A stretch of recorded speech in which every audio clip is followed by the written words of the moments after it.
আজকে আমি তোমাদের সঙ্গে শেয়ার করব এরকম মচমচে নিমকির রেসিপি। বাড়িতে খুব সহজে মাত্র 2টি উপকরণ দিয়ে বানিয়ে দেখাবো।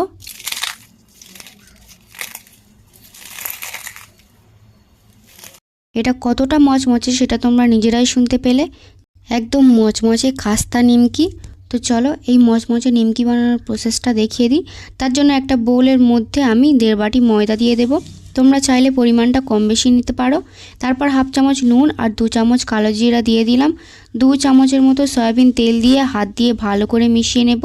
এখানে কালো জিরাটা চাইলে স্কিপ করতে পারো, তবে কালো জিরাটা দিলে নিমকিটা খেতে ভালো লাগে। তারপর উষ্ণ গরম পানি দিয়ে হাত দিয়ে মেখে সফট একটা ডো রেডি করে নেব। এবার ডোটাকে দুভাগ করে 2 হাত দিয়ে গোল করে নেব।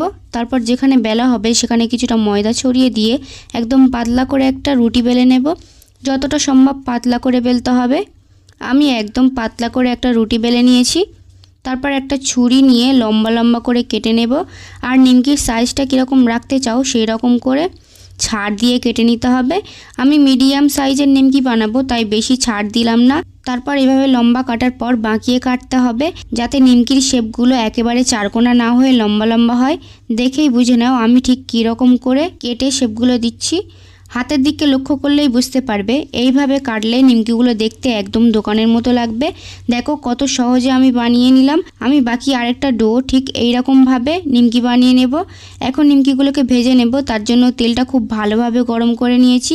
একটা একটা করে নিমকি তেলের মধ্যে দিয়ে দেব আর গ্যাসের ফ্লেম হাই হিটে রেখে নিমকিগুলোকে নেড়েচেড়ে ভেজে নেব।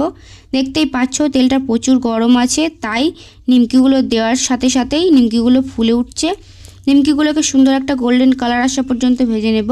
ভাজা হয়ে গেলে তারপর তেল ঝরিয়ে তুলে নেব। ব্যাস হয়ে গেল আমাদের ক্রিস্পি অ্যান্ড টেস্টি নিমকি। নিমকিগুলো কতটা মচমচে হয়েছে তোমরা নিজেরাই শুনে নাও। তোমরাও আমার মতো বাড়িতে এইরকম মচমচে নিমকি খুব সহজেই বানিয়ে ফেলতে পারবে যদি আমার করা প্রসেস ফলো করে নিমকিগুলো বানাও। আজকের এই নিমকির রেসিপি তোমাদের কাছে কেমন লেগেছে অবশ্যই কমেন্টে জানিও, আর ভিডিওটা শেয়ার করতে একদমই ভুলবে না। আমার চ্যানেলে নতুন হলে চ্যানেলটাকে সাবস্ক্রাইব করে দাও, যাতে পরবর্তী ভিডিওর আপডেট সবার আগে তোমার কাছে পৌঁছায়। এরপর তোমরা কোন ভিডিও দেখতে চাও সেটা কমেন্টে জানিও, আমি ট্রাই করে দেখব। দেখা হচ্ছে পরের ভিডিওতে, ততক্ষণে বাই বাই।